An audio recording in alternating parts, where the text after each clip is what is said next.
Hi everyone, welcome back to CodeY, and today we are doing this question called removing stars from a string. I'm going to try to keep these videos a bit shorter and faster because I think not many of you have the patience to go through my entire reasoning as to how I got to the answer as well, but I'll try my best to mix in a bit of both. So in this question, you're given a string S and which contains stars, and in one operation you can choose a star in the S. Basically, when you see a star, you remove the closest non-star character to its left and as well as remove the star itself. So this is just a complicated way of saying a very simple operation, which is backspace. So basically we read from left to right, and as we keep seeing a normal alphabet, we keep looking at it, but the second we see a star, we just treat it as a backspace and delete the last item. And then we see another backspace, and then we delete another item, which is LE then. Then we add C, O, and then we see D, and then we see a star. So the star will be a backspace, so it will delete the last item, which is D. So then we left the LE and CO, and then we are having a E at the back of it. So it's LECOE. That's how this got it. And over here we have 5 letters and then 5 backspaces, which just cancels each other out, and hence we have an empty string. So that is the explanation of it. So how do we attempt this question?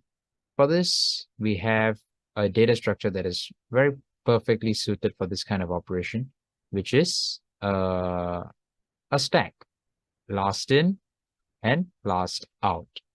This way, like it just makes it so much easier because as we see an alphabet, we keep adding it to the back, and if we see a star, we remove it from the back. And that is what we are going to implement. So here's the code version of things. I'll have a final array like this, and then I'll do a for I in S. If I is equal to a star, I will do something, which is spin.pop. Just remove the last item. And if not, I will append it.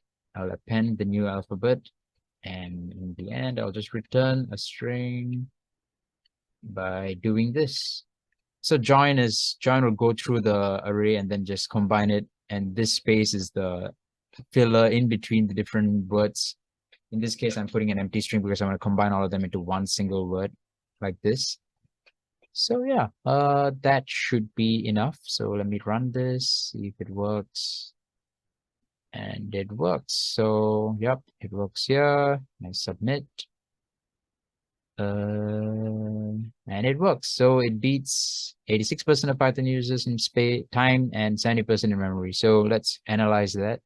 This will be n time complexity, this operation, the for loop, and this will be another n operation because you're going to look through every item in fin. At worst case, there's no stars, hence it's full n.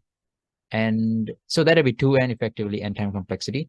And then there will be this, you're creating a new array in itself, which is another n space complexity. So not ideal, I guess, but it works. And yeah, we didn't suffer too much from that.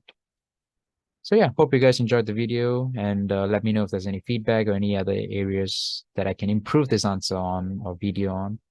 And I'll see you guys in the next video. Thank you. Cheers.